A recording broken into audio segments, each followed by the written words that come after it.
Welcome to DDR9 news. Good morning Telangana. ఈరోజు ప్రముఖ దినపత్రికలలో వచ్చిన వార్తలను విశ్లేషిద్దాం. మొదటగా ఈనాడు దినపత్రికలో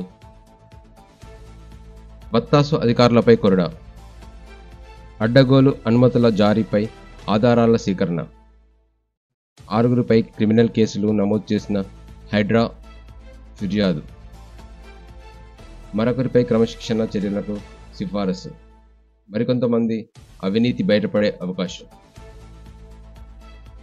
ఇది మొదటి వార్తగా తీసుకోవచ్చు. రెండవ వార్తగా సుప్రీంకోర్టుపైనే గౌరవం లేదా, ఒక ముఖ్యమంత్రి చేయాల్సిన వ్యాఖ్యలేనా అవి? సుప్రీంకోర్టు, మేం రాజకీయ పార్టీలను సంప్రదించి ఉత్తర్వులు ఇస్తామా?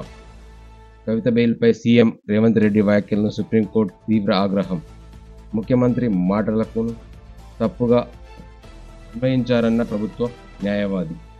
ఓటుకు నోటు కేసు బదిలీపై నిర్ణయం సోమవారానికి వాయిదా. 165 రోజుల తర్వాత ఇంటికి చేరిన బిడ్డను గుండెలకు హత్తుకున్న కేసీఆర్, కవితను చూడడానికి లోనైన బారాస అధినేత. 40 అంశాలపై మళ్లీ విచారణ.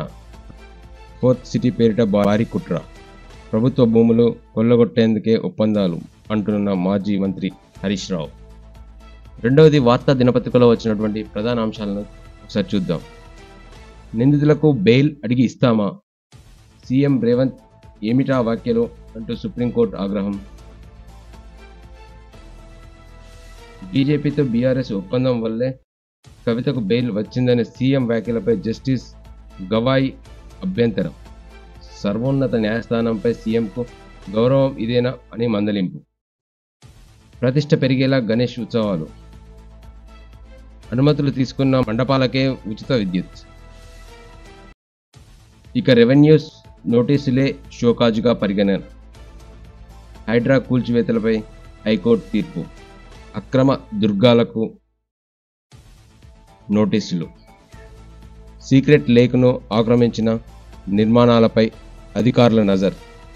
సీఎం సోదరుడు రాజకీయ సినీ ప్రముఖులు సహా 204 నిర్మాణాలకు నోటీసులు. నెల రోజుల్లో తొలగించకపోతే కట్టడాలు కూల్చివేత అని హెచ్చరికలు జారీ చేసిన హైడ్రా.